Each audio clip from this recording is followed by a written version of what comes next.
Last episode, we witnessed how Khamenei survived exile, revolution, and a bomb, transforming from a seminarian to Iran's president. But his story didn't end there. In this episode, we uncover how he became the supreme leader, centralized power, and readied Iran for the next global showdown. In June 1989, Ruhollah Khomeini died, leaving a power vacuum. Despite lacking the highest clerical rank, Ali Khamenei was chosen by the Assembly of Experts for his loyalty and reputation.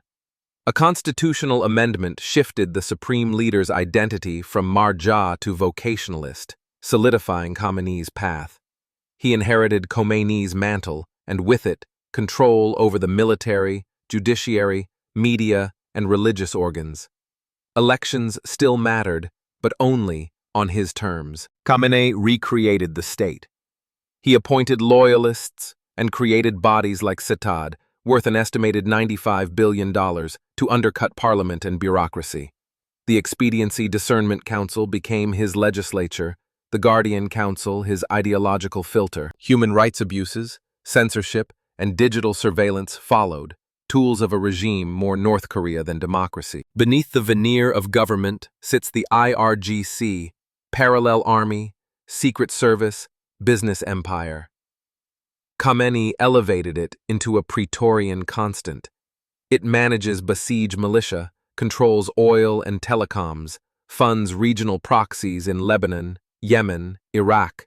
Its special force, Vali Ya'amr Corps, personally protects the supreme leader with 12,000 elite troops. This was Khamenei's insurance, an existential institution answering only to him. Religiously, he declared nuclear weapons haram, a fatwa issued in 2003 and reiterated in 2005. But pragmatism won't be bound. By 2025, his advisors threatened to scrap it if Iran felt cornered. Foreign policy became defiance. UAV exports to Russia, Syria support, provocations at sea, and alliances with China. He condemned Saudi Arabia and UAE, criticized China over Uyghurs, but backed North Korea's nukes too. In June 2025, Israel and the US hit Iranian nuclear facilities. Khamenei vanished for days, his absence an unfamiliar signal. When he returned, he sang nationalist hymns, not just religious fare, attempting to rebuild legitimacy. Domestically, Iran turned paranoid. Random arrests, internet blackouts, phone sweeps. Some analysts say this is more than strength, it's insecurity. Internationally, Iran doubled its missile and drone games, echoes of the Iran-Iraq responses, but with modern scale. At 86, Khamenei faces questions he never wanted. He's identified 3 candidates, excluding his own son, to keep the theocracy symbolic rather than dynastic. Frontrunners include Mojtaba, his son, Judiciary Chief Mohseni Hassan Khomeini, or moderate clerics like Alireza Arafi.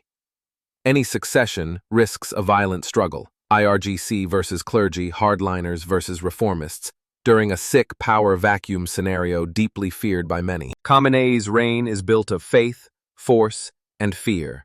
A fusion empire wielded through institutions like Sitad and IRGC, through fear and through fanaticism. But his legacy now hangs on fragile threads: war, economic collapse, and contested succession.